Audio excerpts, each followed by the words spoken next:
예, 오늘은 교회에서 1년에 한 번 주일을 어린이 주일로 지키게 되는데 오늘이 바로 그 날입니다. 최초의 어린이 주일은 1856년, 상당히 오래전이죠. 미국의 감리교회인 그 미국의 유니버셜리스트 제일교회, 거기에 레오날드라는 목사님이 최초로 본인의 교회에서 아이들을 그리스도인으로서 훈련하고 또 어린이에 대한 인식을 새롭게 하기 위해서 그 개교회에서 먼저 어린이날을 정했어요. 그때 이 목사님은 6월 첫째 주일을 이제 어린이날로 정하셨었어요. 그 이후에 이 어린이 주일에 대한 취지가 상당히 좋게 받아들여져서요. 1883년도에 오게 되면 미국의 대부분 교단들이 총회에서 어린이 주일을 교회 절기로서 받아들이게 되는 것을 보게 됩니다.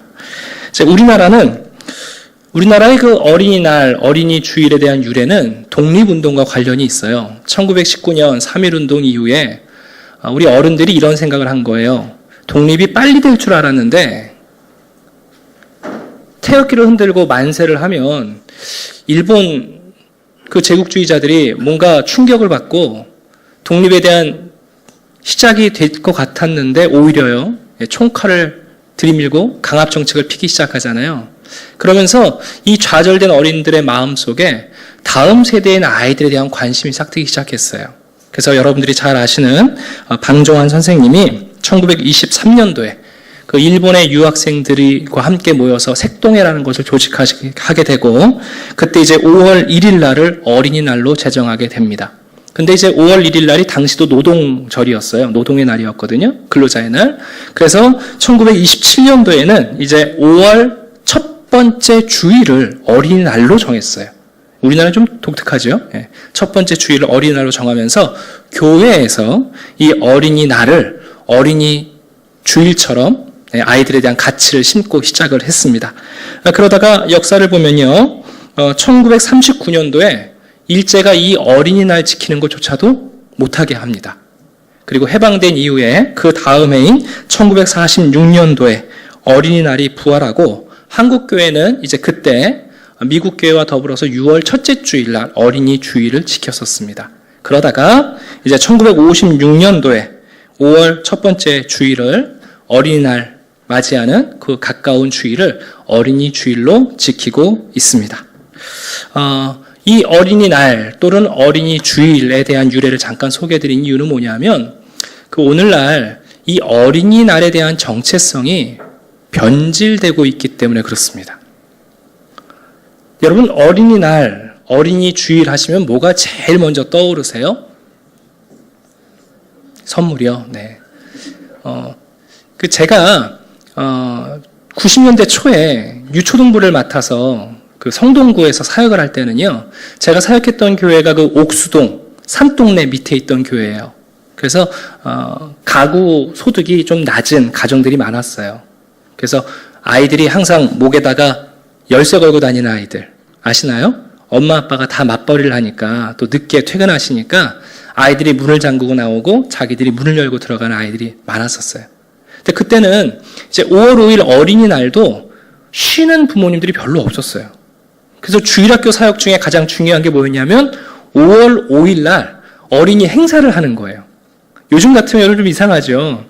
제가 처음 유초등부 사역할 때 그래서 5월 5일 날 거창한 행사를 준비했었어요. 체육대회도 하고 뭐 탈도 쓰고 놀이도 하고 선물도 준비하고. 그럼 정말 많은 아이들이 왔거든요. 그러다가 이제 좀 시간이 지나면서 2000년대 되면서부터 교회에서 5월 5일 날 행사하면 혼났어요. 왜냐하면 오지도 않거니와 부모님들이 다 데리고 어딜 가시잖아요. 그리고 요즘은 이제 5월 5일 날은 각 가정으로 가는 날이지 뭐 이렇게 교회에서 뭘 하는 날은 아니에요.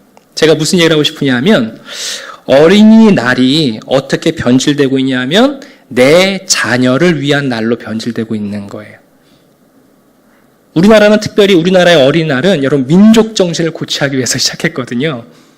그 얘기는 뭐냐면 내 자녀의 날이 아니라 말 그대로 우리 주변에 있는 모든 어린 아이들을 같이 여기고 또 그 아이들에 대한 존중감과 그 아이들의 소중함을 일깨우는 날입니다. 여러분들 어린이날이라고 해서 여러분 앞집에 사는 아이들에게 선물 주시는 분 계신가요? 늘 앞 엘리베이터에서 만난 아이들 안녕하세요 인사하는 그 아이들을 여러분이 좀 챙기시나요? 그렇지 않죠. 그러니까 어린이날이 변질된 거예요. 내 자녀의 날로. 그래서 오늘 우리가 교회에서도 어린이 주일인데요. 사실 여러분 주일학교 의미도 그렇습니다. 1780년대 산업혁명이 한참 발달할 때 영국에서의 어린아이들은 값싼 노동력일 뿐이었어요. 아이들에게 교육할 시간도 없고 아무것도 가르치지 않고 그냥 공장에 가서 손 하나 얹으면은 기계처럼 써먹을 수 있으니까 인건비도 싸고 심지어 그때 당시 여러분 산업혁명 당시는 아이들이요 놀라지 마세요 18시간씩 일을 했어요 아이들이. 그걸 보다 못해서 주일학교 그땐 주일학교가 없었죠. 교회 다니셨던 그 로버트 레이크라는 집사님이 주일날 그나마 아이들이 주일날 일을 안 하니까 주일날 주일학교를 여신 것이 오늘날 교회 주일학교의 시초예요. 이것이 여러분 영국 교육의 대1대 혁명이었거든요. 교회가 문을 열어서 주일날 아이들을 불러 모아서 그들을 교육하기 시작하는 것. 다시 말하면 오늘날 우리들처럼 교육이라는 것이 가정 중심, 개인 중심 그렇게 이기적이지 않았던 거죠. 오늘날 교회 우리가 이 어린이 주일과 어린이날을 맞이하면서 우리 마음속에 이 정체성을 다시 한번 좀 회복해야 될 것 같아요. 내 자녀의 날이 아니라 말 그대로 어린이의 날이고요. 주일학교가 또한 우리 자녀들을 위한 교육만이 아니라 언젠가 떠나보낼지 모르지만 이 우리 주위에 있는 어린 아이들을 위한 신앙교육의 터전이 되어야 된다 하는 좀 정체성을 다시 했으면 좋겠습니다. 여러분 기독교는 어린아이들에게 관심이 많습니다.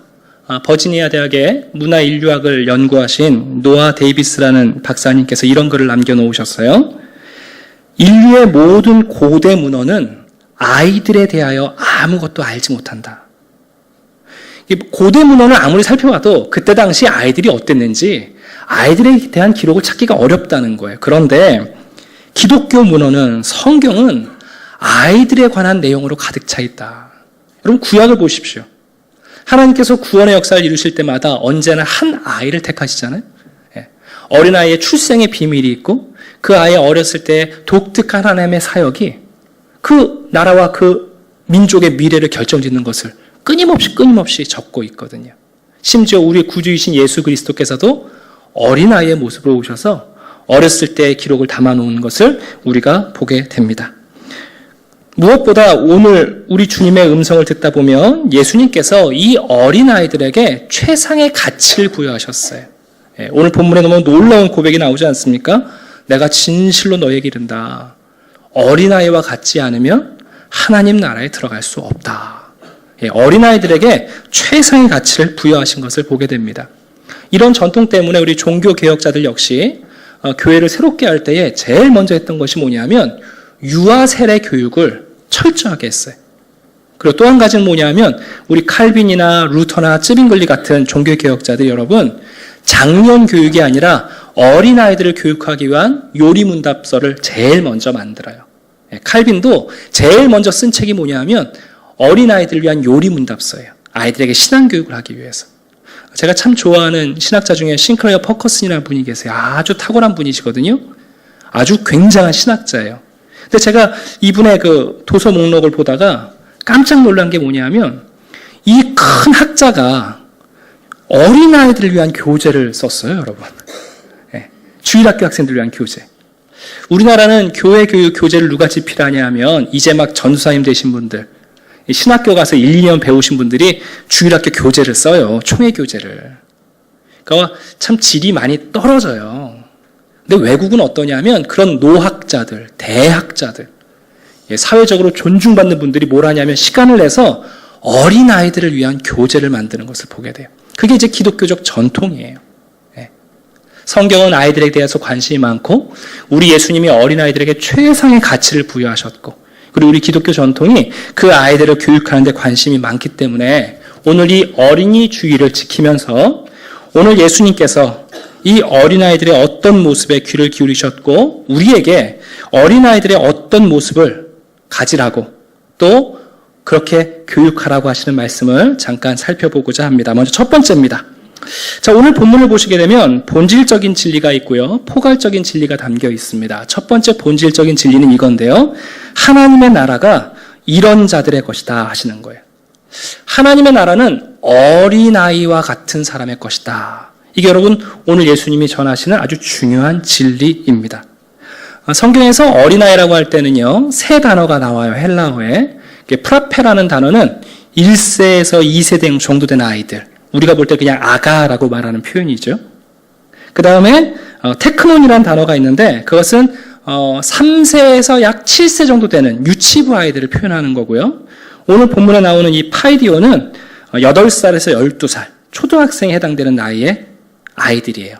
근데 여러분 오늘 마가복음의 이 말씀이 마태복음에도 누가복음에도 동일하게 기록되어 있는데 누가복음에서는 이 아이들을 파이디온이라고 하지 않고 프라페라고 표현해놨어요. 그러니까 오늘 본문에 나오는 어린아이들은 어떻게 보면 이제 막 태어난 아기들서부터 약 12살 초등학생들까지 모두 포괄하는 그런 의미라고 이해하시면 좋을 것 같습니다. 오늘 예수님께서 하나님의 나라가 어린아이들의 것이라고 말할 때는 어린아이들이 완전하다는 뜻은 아니죠. 여러분 어린아이들이 완벽하지 않지 않습니까? 그래서 사도 바울이 고린도전서 13장에서 사랑에 대한 이야기를 할 때 이런 표현을 적어놨어요. 내가 어렸을 때는 말하는 것이 어린아이와 같고 깨닫는 것이 어린아이와 같고 생각하는 것이 어린아이와 같다가 장성한 사람이 되어서는 내가 어린아이의 일을 버렸다 그랬습니다. 그러니까 오늘 예수님께서 어린아이와 같다라는 것이 대체 무슨 뜻인가? 이게 오늘 제가 여러분과 나누고자 하는 아주 핵심입니다. 여러분들은 오늘 예수님 말씀하신 어린아이와 같다라는 게 뭘 뜻하는 걸까요? 어린아이와 같지 않으면 천국, 하나님의 나라에 갈 수 없다. 사실 이 어린아이와 같다는 것이 어린아이의 어떤 특징을 말하는지 많은 학자들이 아직도 일치를 보지 못하고 있습니다. 예수님께서 어린아이와 같지 않으면 이렇게 말씀하시고 그 어린아이와 같지 않은 게 뭔지를 설명을 안 하셨어요. 그래서 정말 말 그대로 이 말씀은 어떻게 받아들여야 되냐면 어린아이처럼 받아들이셔야 돼요. 자, 다시 어린아이와 같지 아니하면 하나님의 나라에 갈 수 없다라는 말씀을 어떻게 받아들여야 된다고요? 어린아이처럼 받아들이셔야 돼요. 네. 그런데 성경 다른 곳을 찾다 보면 이 의미가 뭔지 몇 가지 힌트를 얻게 돼요. 첫 번째는 뭐냐면 이런 건데요. 예수님께서 어린아이와 같다라고 말씀하실 때는 이 어린아이들이 갖고 있는 단순한 믿음을 의미하시는 것 같아요. 단순한 믿음이라는 것은 부정적인 의미의 단순하다는 뜻이 아니고요. 여기서 단순하다는 뜻은 아이들은 말하면 믿는다는 의미예요. 자, 여러분들이 어린아이들한테 엄마가 내일 피자 사줄게. 그러면 아이가 엄마를 빤히 쳐다보고 나서 어머니 종이하고 펜을 좀 갖다 주시겠어요? 계약서를 쓰시지요. 계약 날짜 오늘, 내용 내일 저녁 피자. 어머니 사인하시죠? 저도 사인합니다. 이런 아이들이 있나요? 여러분 아이들이 단순한 믿음을 가졌다는 것은 뭐냐면 아이들은 우리가 어떤 말을 하면 그 말을 그냥 그대로 믿어요. 어른들은 그렇지 않아요. 어떤 말을 하게 되면 의심과 회의가 있고 또 그 말을 그대로 할 수 있는지에 대한 증거를 요구해요. 근데 아이들은 그렇지 않아요. 아이들은 우리가 무슨 말을 하면 그대로 받아들여요. 네. 그리고 우리는 잊어도 아이들은 그때 했던 우리의 말을 그대로 기억했다가 엄마가, 아빠가, 할아버지가 그때 그러셨잖아요. 이렇게 기억하는 거예요. 그런 면에서 예수님께서 어린아이와 같다라는 말씀은 그 예수님의 말씀을 단순하게 믿는 거예요. 부정적 의미의 단순이 아니라 신뢰하는 의미에서의 단순함이에요. 그분이 말씀하셨다면 그대로 믿을 수 있는 거죠. 혹시 여러분들 자녀를 키우다가 종종 그런 부모님들이 계세요. 아이들한테 각서를 받는 분들이 계세요. 너 한두 번 아니지? 너 각서 써. 한 번 또 이러면 이제 집 나갑니다. 이렇게. 근데 그 각서는 여러분 부모인 우리를 위해서 쓰는 거지 아이들은 그 각서 쓰지 않아도요. 이미 실패감과 수치감과 좌절감을 갖고 있어요. 그러니까 그거는 안 하시는 게 좋아요. 아이들은 그냥 말하면 그 말을 단순히 믿어요. 이게 아주 중요한 거죠. 그러니까 우리에게 어린아이 같이라는 말씀은 예수님의 말씀에 대하여, 하나님의 말씀에 대하여 말씀하시면 우리가 그대로 믿을 수 있으면 이게 어린아이 같은 믿음이죠. 또 한 가지 어린아이 같다는 것은 무슨 의미가 있냐 하면 마태복음에 이 병행 구절에 이런 구절이 있어요. 어린아이와 같이 자기를 낮추는 사람이, 이런 표현이 나와요. 그래서 아마도 예수님께서 어린아이와 같다라고 표현하셨을 때는 그 겸손함을 의미한 것 같아요. 여러분, 어린아이들이 참 겸손하죠. 근데 어린아이들의 겸손은 우리 어른들이 갖고 있는 겸손처럼 훈련하거나 연단받아서 생긴 겸손이 아니에요. 우리는 하도 겸손하라 그러니까 어디 가면 내가 혹시 교만하지 않은가 우리를 돌아보는데, 어린아이들이 가지고 있는 겸손은 천부적인 겸손이에요. 아이들은 세상이요, 언제나 자기보다 크다고 생각해요. 어른들은 자기보다 크다고 생각하고 능력이 많다고 생각하고 세상에는 좋은 것이 많다고 생각해요. 그건 아이들이 훈련받아서 그런 게 아니라 그 아이들 안에 있는 겸손함이에요. 뿐만 아니에요. 어린아이들은 큰 것만 좋아하지 않습니다. 작은 것도 소중히 여겨요. 그게 어린아이들의 겸손이에요. 우리가 볼 땐 야, 버려라. 그래도 아이들은요, 그 작은 것을 소중히 여겨요. 훈련받아서 그런 게 아니에요. 그 작은 것도 가치 있다고 여기는 어린아이의 겸손이 천부적으로 주어져 있어요. 그러니까 예수님께서 어린아이와 같다라고 그러실 때는 바로 이 어린아이의 겸손함을 우리에게 말씀하시는 거예요. 제가 얼마 전에 우리 최병진 집사님이 사무실 예배를 드리셔가지고 가족들을 데리고 갔다가 교회 차로 다시 모시고 온 적이 있어요. 근데 그 둘째인 연우가 차에서 이렇게 자야 되는데 얘가 불안하지 잠을 안 자더라고요. 그래서 아이들이 여러분 지치면 이렇게 맥이 쭉 빠질 때 있잖아요. 그래서 집에 왔는데 애가 걷지를 못하겠는지 이렇게 축 처져서 있는 거예요. 그래서 제가 연우가 좀 까칠해가지고 평소에는 자기 몸을 잘 안 맡기거든요. 예. 근데 이제 제가 연우야, 목사님이 안고 집에 가도 되겠니? 그랬더니 동의의 표정으로 눈만 껌뻑이더라고요. 그래서 이제 아이를 안았는데, 여러분 아이를 안아보시면 뭐가 있냐면 아이들은요, 우리한테 안겨가지고 다른 손잡이 붙잡으려고 안 하죠. 그죠? 예. 우리한테 안겨가지고 엄마 안전벨트 매주세요 이런 얘기 안 하잖아요. 자기들의 몸무게를 온전히 의탁하고 신뢰하는 게 있어요. 예수님께서는 우리에게 어린아이와 같아져야 된다라고 말씀하실 때 이 두 가지를 의미하신 것 같아요. 단순한 믿음. 하나님이 그렇다 말씀하시면 그런 줄 믿는 거죠. 예수님이 약속하시면 그 예수님의 약속을 찰떡같이 믿는 거예요. 그리고 어린아이처럼 천부적인 겸손이 있어요. 하나님의 나라가 얼마나 클 것인가, 그 나라가 얼마나 좋을 것인가, 하나님의 사랑이 얼마나 좋은 사랑인가, 그것이 내가 할 수 있는 사랑보다 언제나 크다는 것을 받아들이는 거죠. 그리고 지극히 작은 것도 소중하게 여기는 마음이 있는 거예요. 여러분, 마가복음 9장에 가시게 되면 예수님께서 제자들에게 네가 1등이냐 내가 1등이냐 서로 도토히 키재기하면서 제자들이 누가 높으냐 싸움할 때요, 제자들 앞에서 어린 아이 하나를 데려다가 앞에다 딱 세워놓고는 이렇게 말씀하셨거든요. 너희들 가운데 이 어린아이 하나를 영접하는 자, 그 사람이 가장 큰 자고, 이 어린아이 하나를 영접하면 나를 영접한 거고, 나를 영접한 것은 하나님을 영접한 거다. 다시 말하면 이 어린아이 하나를 영접하면 하나님을 영접한 것이요, 이 어린아이 하나를 영접하면 천국을 받는 것과 같다라고 우리에게 말씀해 주신 거예요. 그런 면에서 오늘 첫 번째 아주 본질적인 진리는 무엇인가? 예수님이 우리에게 말씀하셨어요. 어린아이와 같지 아니하면 천국에 갈 수 없다.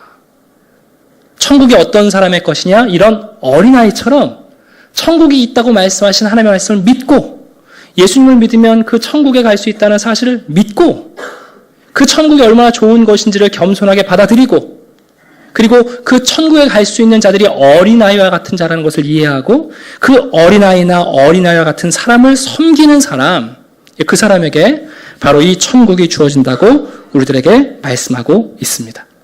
자, 그런데요, 이제 약간 포괄적인 진리 한 가지를 살펴볼까요? 예수님은 그러셨는데 제자들은 그렇지 않았어요. 13절에 보니까 사람들이, 여기서의 사람들은 아버지들이에요. 남성형인데 아빠들이 예수님이 만져주심을 기대하고 아이들을 데리고 왔어요. 여기서 만져주심이라는 것은 영어로 말하면 터치인데요.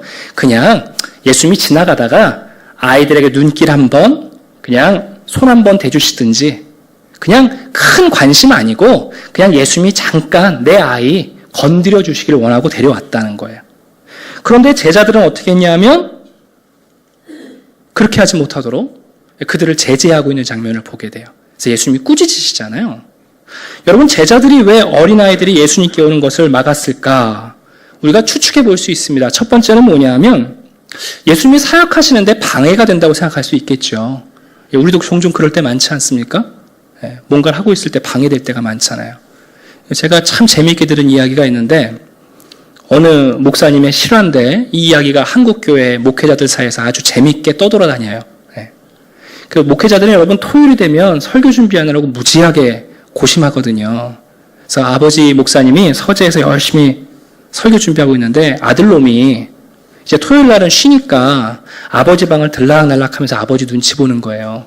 아버지 놀 수 있어요? 아빠 좀 바쁘다. 또 나갔다가 좀 있다가 아빠 지금은요? 아빠 아직 안 끝났다. 이 녀석이 짜증이 난 거예요. 그래서 마지막으로 들어와서는 아빠 정말 나랑 안 놀아줄 거예요? 그러니까 아버지가 그랬다고 그러죠. 아빠가 설교하느라 바쁘다. 준비하느라. 그랬더니 아들이 나가면서 그랬다고 그래요. 설교도 되게 못하는 게.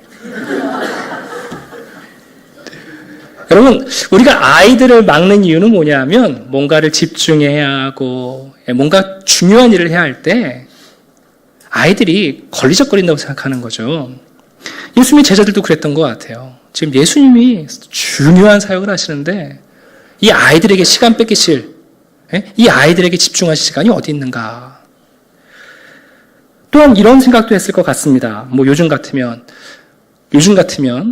이러다가 아이들 사고라도 나면 누가 책임질 것인가? 그런 생각도 했을 수 있겠죠. 그런데 예수님께서는 이 아이들이 자기에게 오는 것을 말리지 말라, 그대로 두라 말씀하십니다. 화를 내셨어요. 여러분, 어린아이들은요, 정말 예수님을 제대로 소개하고 그리고 예수님을 제대로 보여주면 아이들은 예수님께 쫓아갑니다. 여러분, 아이들이 어떤 사람을 좋아하는 줄 아세요? 아이들은 그 사람에 대한 직관적인 능력이 있어요. 그래서 좀 무섭고 험악한 사람이 가면 아이들도 긴장하고 울기도 하고요. 또 반대로 어떤 분이 다가가면 아이들이 막 좋아하는 경우도 많죠. 혹시 여러분들도 그런 일을 경험하셨는지 모르겠지만 이웃에 있는 애기들 예뻐서 안아주려고 하면 여러분 보고 울거나 여러분 보고 막 짜증을 내면 여러분이 좀 당황하실 때 있잖아요.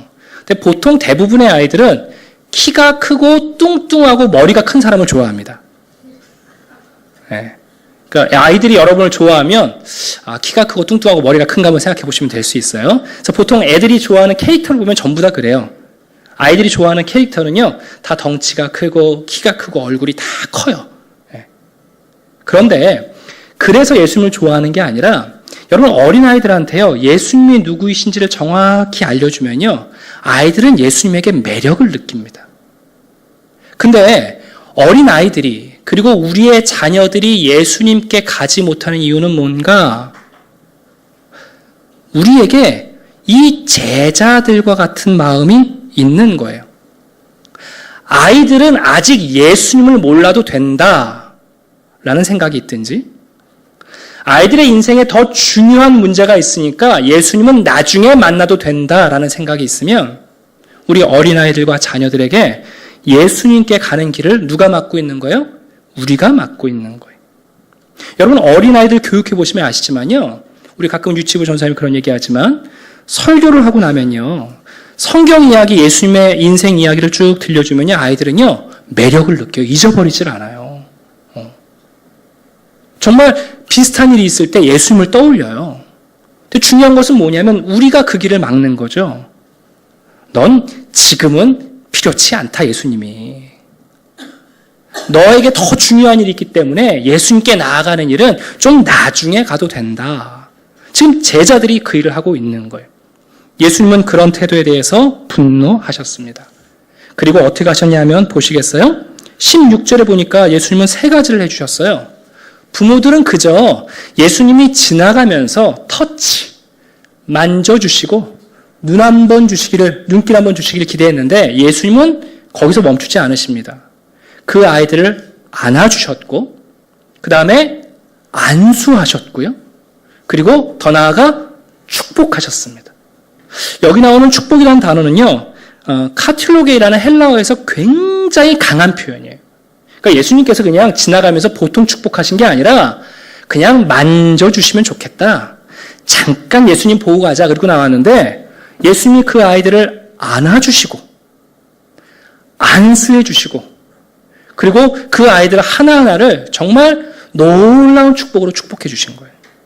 이것이 오늘 본문에 나오는 예수님이 어린아이들을 사랑하시고 무한한 가치를 보여주신 장면이라는 것을 보게 됩니다.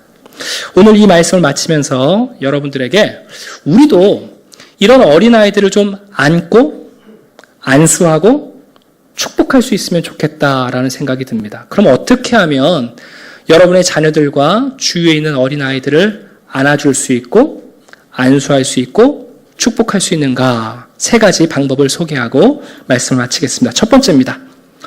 여러분, 아이들을 축복하는 가장 좋은 방법은 다른 게 없습니다. 주의 교양과 훈계로 가리키는 겁니다. 에베소 6장 4절입니다. 또 아비들아 너희 자녀를 노엽게 하지 말고 오직 주의 교훈과 훈계로 양육하라. 네.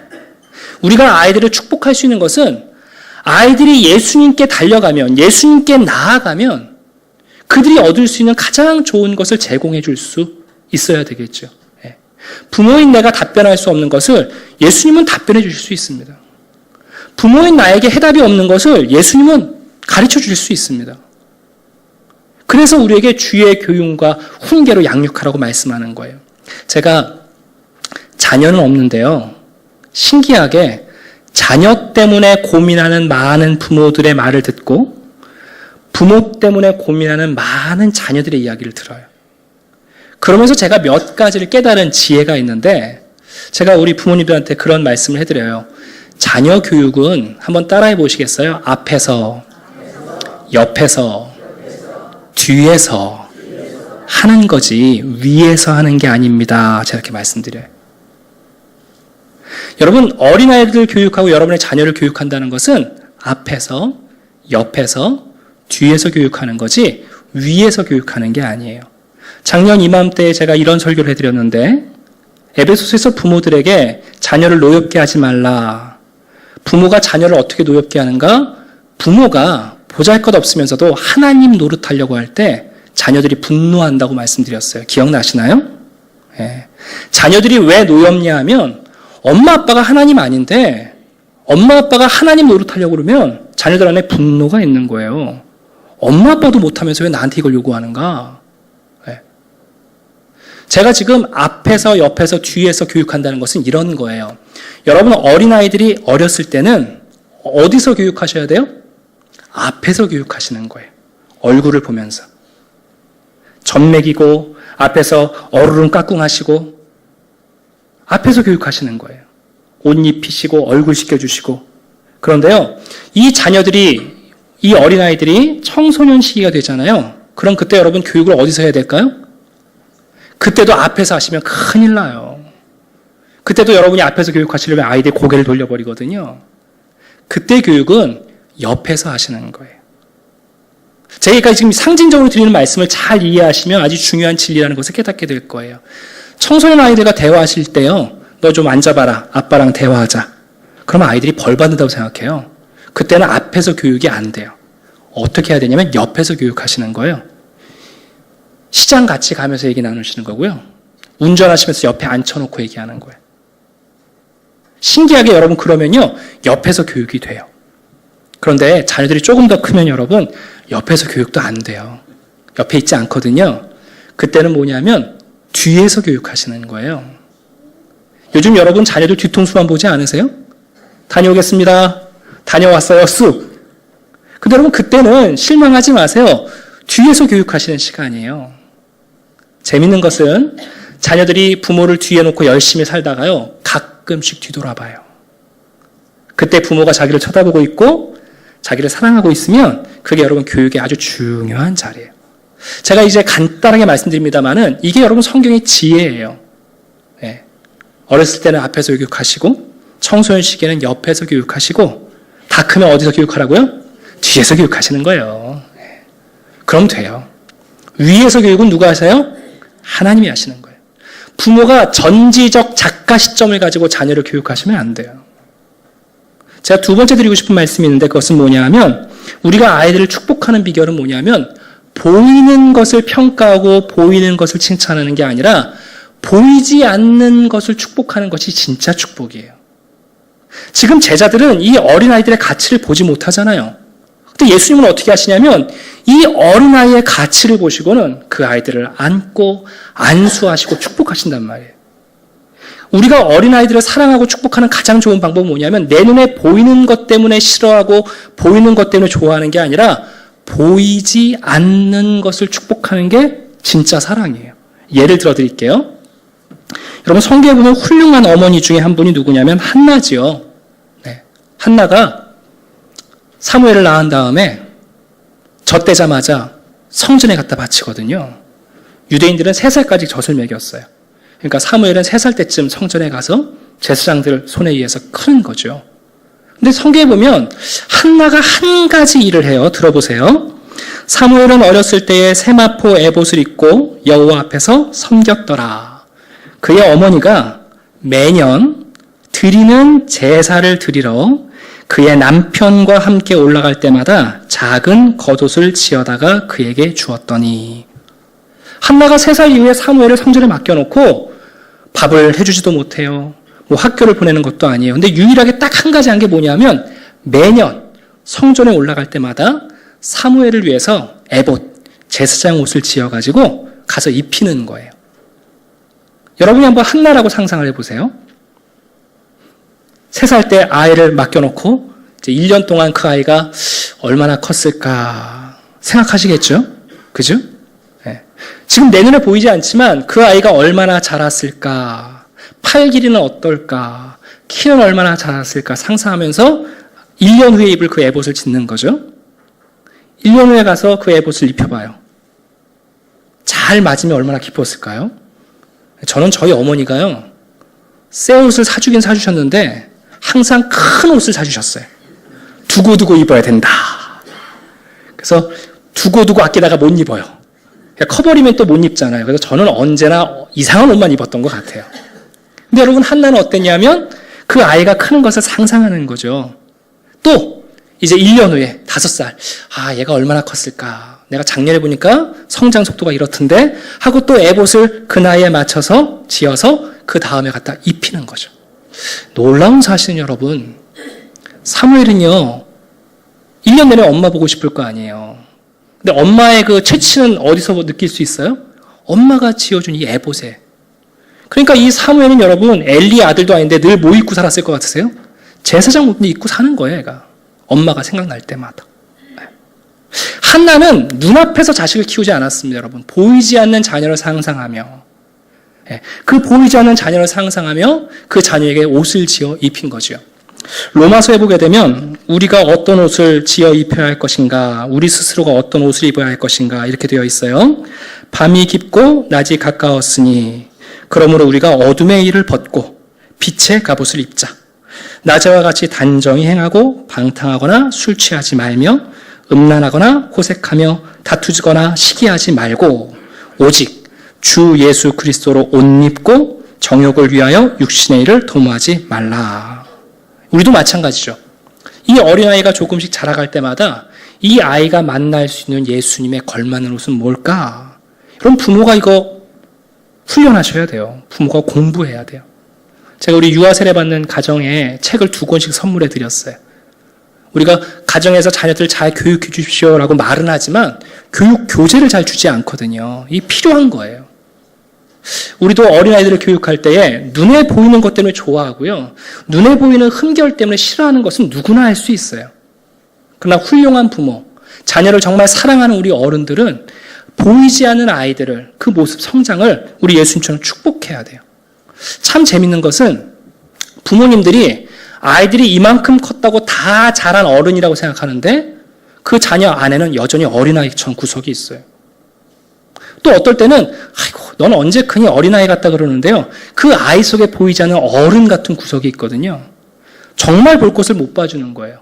그러니까 우리가 아이들을 축복할 수 있는 첫 번째는 뭔가 보이지 않는 성장을 축복하고 그 아이들에게 그리스도에 걸맞는 옷을 소개해 주는 겁니다.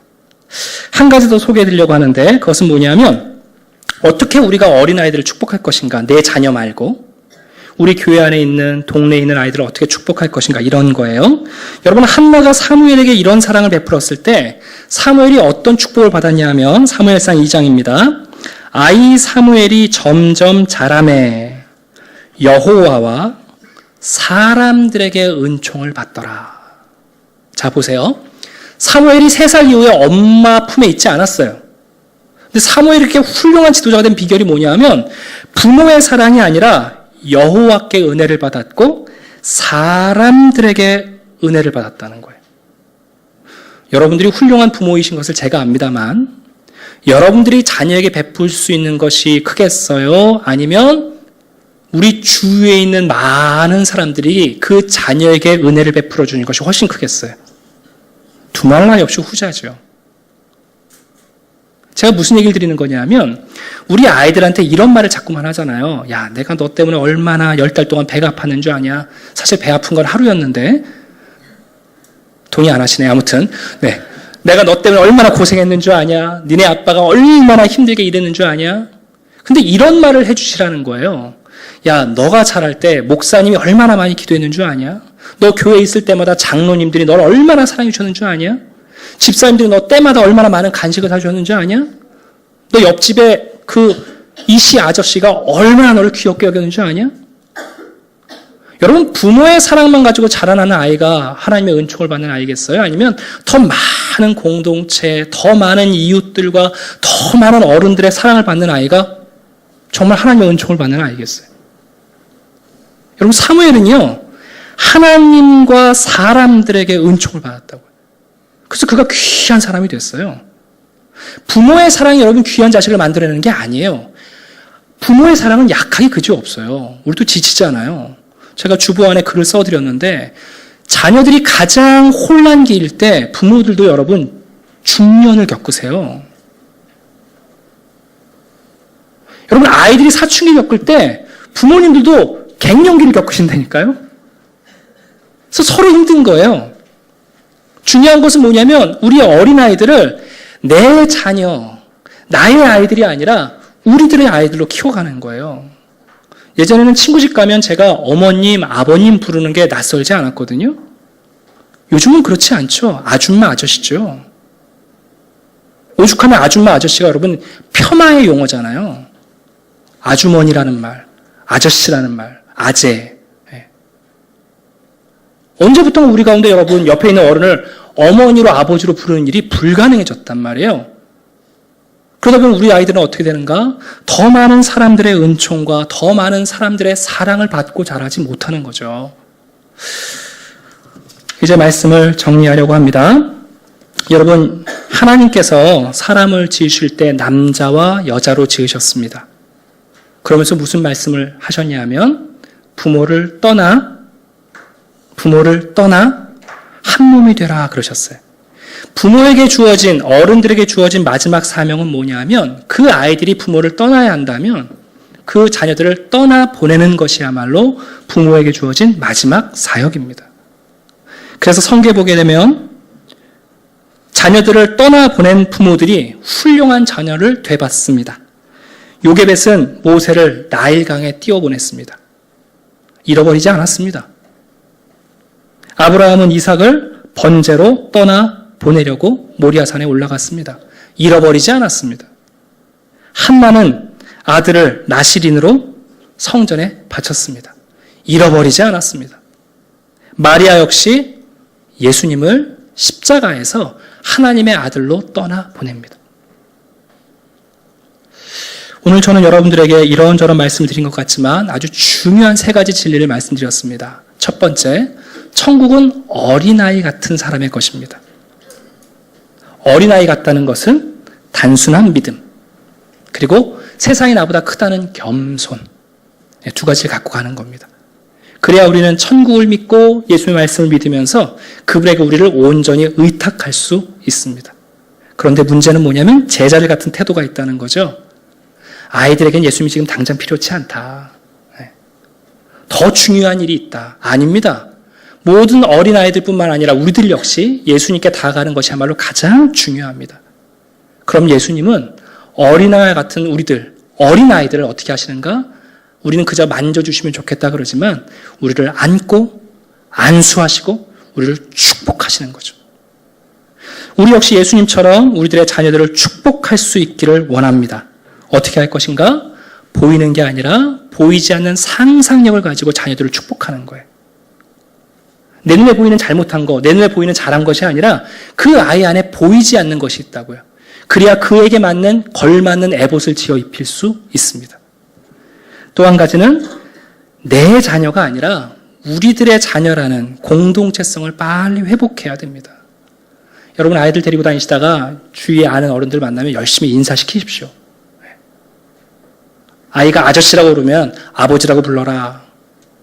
아줌마라고 부르면 엄마라고 불러라. 그것이 맞는 거잖아요. 그리고 무엇보다 여러분의 자녀들을 언젠간 떠나보내셔야 되는데 이왕 떠나보내시려면 외국으로 떠나보내시고 군대로 떠나보내시지 말고 예수님께 보내십시오. 예수님께 좀 보내십시오. 그러면 잃어버리지 않습니다. 시편 27편 10절입니다. 내 부모는 나를 버렸으나 여호와는 나를 영접하시리이다. 어린이 주일을 맞이하는 우리 어른들도 우리도 어린아이처럼 우리의 모든 것을 좀 예수님을 좀 찾아가고 예수님이 우리를 안고 안수하시고 축복하시도록 어린아이와 같은 태도로 주님께 나아가는 귀한 하루 됐으며 또 그런 평생이 되셨으면 좋겠습니다. 기도하겠습니다.